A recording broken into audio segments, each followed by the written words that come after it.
El agua es necesaria para que crezcan las ciudades. Sin agua las ciudades morirían. Nueva York, Chicago y Los Ángeles necesitan miles de millones de galones de agua al día. Desde los ríos y presas hasta las llaves de agua, hay una vasta red oculta de túneles, tuberías y bombas.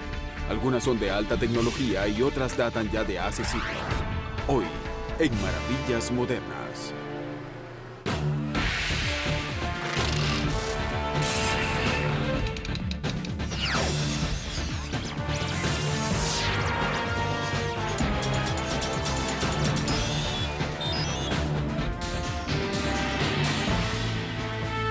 Maravillas Modernas.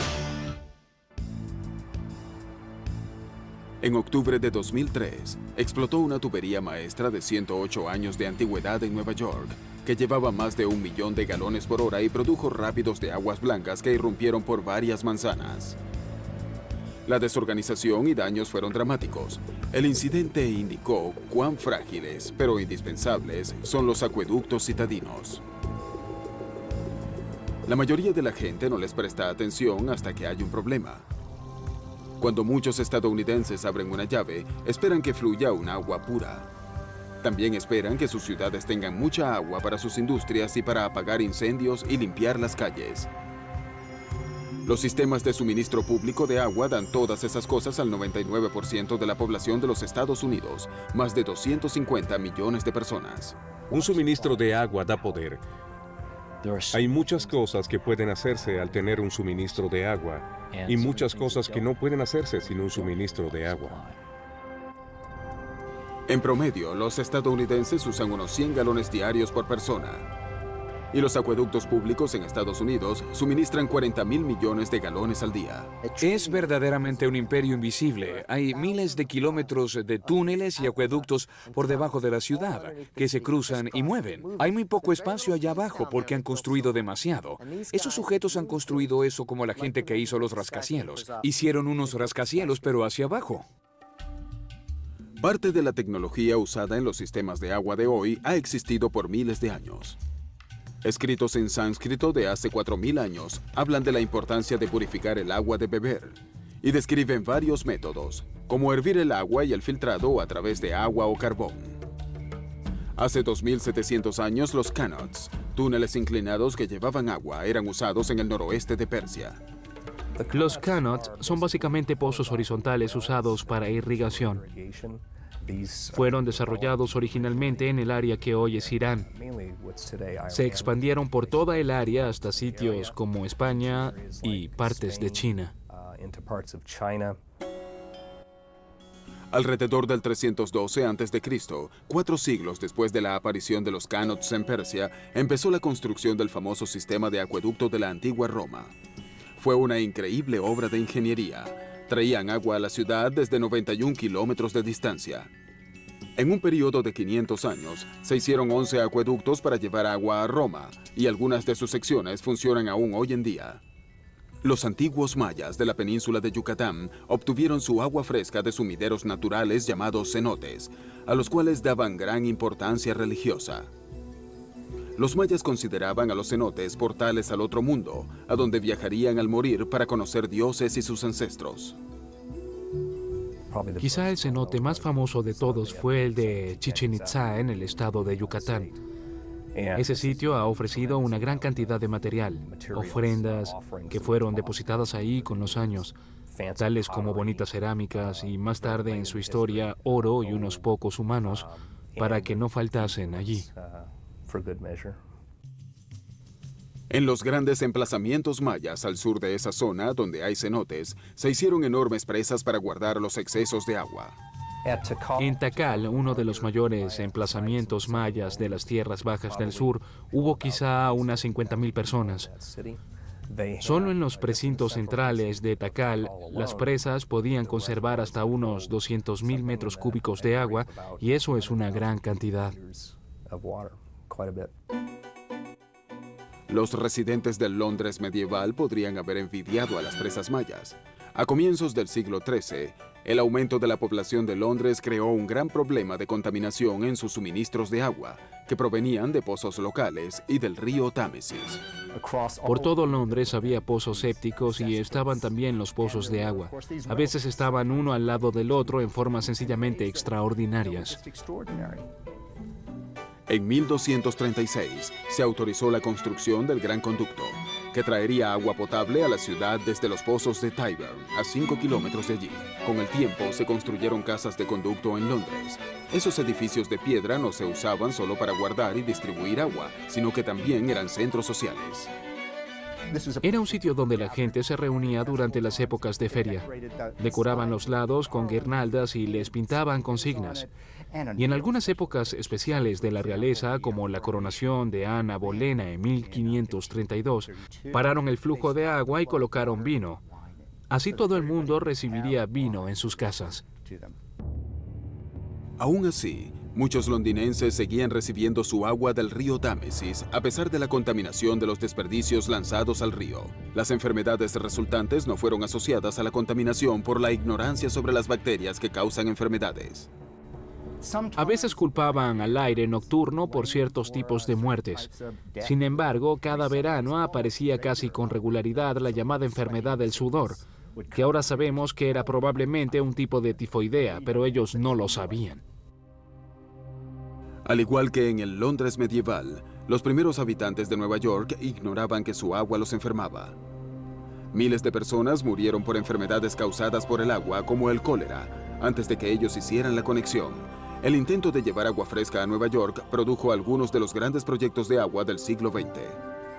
El agua fresca de Manhattan provenía al comienzo de pequeños pozos privados hasta que se hizo el primer pozo público en 1677, frente al viejo vado Ford en Bowling Green. Al final de la década de 1770, los 22.000 residentes de Manhattan recibían mucha de su agua del contaminado Pozo Colette en el centro de la ciudad.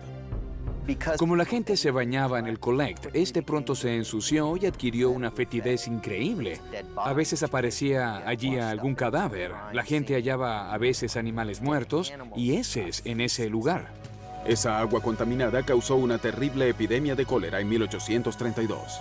Primero murieron cientos y luego miles de personas a causa de esa epidemia. Los chicos pedían agua y esa misma agua que les daban era lo que los enfermaba y ese hecho solo empeoró la epidemia. La situación empeoró aún más en 1835 al iniciarse un pequeño incendio en un edificio de Wall Street. Era una noche fría de invierno, los pozos estaban congelados y también los ríos. En 24 horas la parte baja de Manhattan estaba en llamas y en ruinas. Las pérdidas en negocios e industrias fueron del equivalente a millones de dólares actuales. Fue uno de los peores desastres en la historia de Estados Unidos. Estos eventos realmente catastróficos llevaron por fin a Nueva York a realizar un programa concertado y a decir, necesitamos resolver la crisis. ¿Cómo lo hacemos? En 1837 empezó la construcción del acueducto Crotin, que aún lleva agua hoy a la ciudad de Nueva York y representa un 10% de su suministro. Esa tubería de ladrillos de 49 kilómetros de largo que va desde la presa Crotin a lo largo de la orilla oriental del río Hudson hasta el centro de Nueva York tardó 5 años en construirse y en un momento dado hubo 4.000 trabajadores en esa obra. En 1842, cuando el acueducto por fin entró en servicio, el presidente Tyler y los expresidentes John Quincy Adams y Martin Van Buren fueron a Nueva York para la ceremonia de inauguración y vieron cómo salía agua por primera vez de la fuente Crotin. La gente contaba sus recuerdos en forma elaborada, su primer baño, su primera ducha. Era difícil imaginarse lo que era poder ir a tu casa, abrir la llave y tener agua. El acueducto Crotin fue considerado una maravilla arquitectónica. En su mayor parte eran tubos arqueados de ladrillos y piedras de 2,5 por 2 metros enterrados desde 4,5 hasta 9 metros. Pero había secciones elevadas como el puente Hyde, un paso de ladrillos que lo llevaba a través del río Harlem hasta Manhattan. Se volvió una atracción turística a finales del siglo XIX. La gente viajaba 13 kilómetros desde la ciudad para caminar a lo largo de su ancho de 430 metros. Y entonces, como pasa siempre, debido al suministro de agua y al carácter de la ciudad de Nueva York, la ciudad se expandió con rapidez. 12 años después, el New York Times sacó un editorial diciendo que necesitábamos más agua. Al estudiar la inmigración que tuvo lugar a finales del siglo XIX, se observa que Nueva York estaba explotando y el acueducto Croton era incapaz de satisfacer la demanda de agua. Esta vez buscaron la solución más lejos y el plan que se proponían llevar a cabo era también mucho más audaz. Lo que decidieron fue construir un acueducto en las lejanas montañas Catskill. El nuevo acueducto en las montañas Catskill tendría una longitud de 148 kilómetros, o sea, 3 veces más grande que el acueducto Croton. Viajaría al lado del río Hudson y en un punto dado lo cruzaría. Ese fue otro acueducto hecho por el hombre, en el cual los trabajadores debían colocar la dinamita y necesitaban trenes y mulas para transportar y sacar todas las rocas. Al acueducto Croton decidieron construirlo por encima del río y cruzarlo también, pero el acueducto de las Catskill decidieron construirlo por debajo del río. Por más de un año estuvieron en el río sentados en botes, soportando a menudo lluvias y tormentas, tratando de hacer sondeos. Trataban de bajar las sondas para ver dónde estaba el fondo del río y decidir hasta qué profundidad debían cavar para pasar por debajo de él.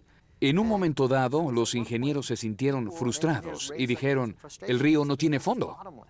Pero los ingenieros sí hallaron el fondo del río.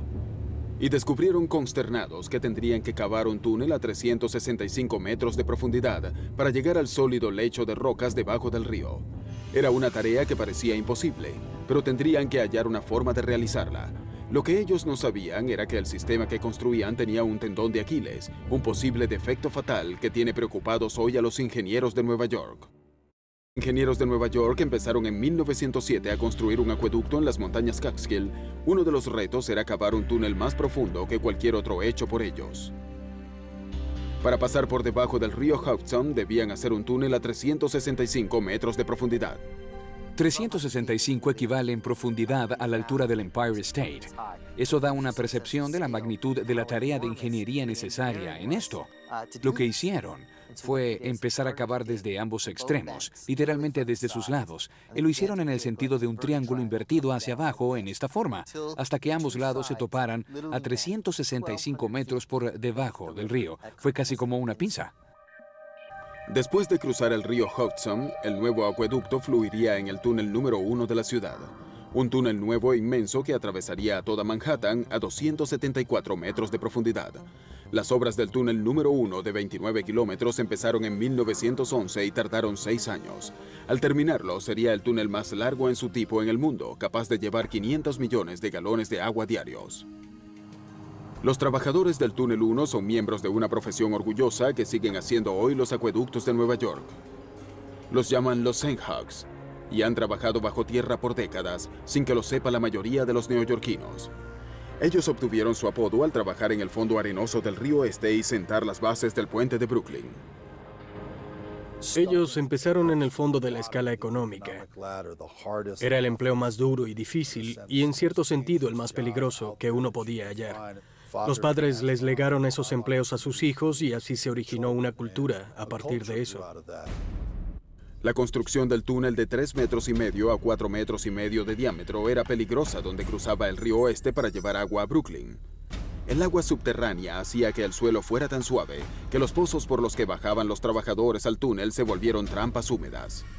Cada vez que cavaban, la tierra caía encima de ellos, así que decidieron que debían colocar abajo algo llamado cajón hidráulico. Los cajones hidráulicos neumáticos llenos de aire presurizado habían sido usados en la construcción del puente de Brooklyn. Estas estructuras de concreto y acero pesaban 2 toneladas cada una. Estaban selladas en todos lados menos en el fondo, y mientras los bajaban al suelo suave, bombeaban aire presurizado que sacaba el barro y el agua. Ese bombeo del aire creaba un verdadero peligro a la salud, porque creaba un ambiente en que los trabajadores sufrían una aeroembolia, así que solo les permitían estar allá abajo durante 2 horas. La aeroembolia puede ocurrir cuando se elimina muy rápido la presión del cuerpo y se forman burbujas de nitrógeno en la sangre y los tejidos. A veces la intensa presión de aire causaba una peligrosa expansión en las paredes del cajón hidráulico. Era un crujido alto y penetrante, como una tetera hirviendo que resonaba en el cajón neumático y significaba que había una ruptura en el revestimiento de la pared del cajón por la cual salía el aire. Eso creaba una succión increíble. Todo en el túnel era literalmente succionado hacia una abertura pequeña y debido a la presión la abertura podía ensancharse rápido y todos soltaban sus picos y corrían.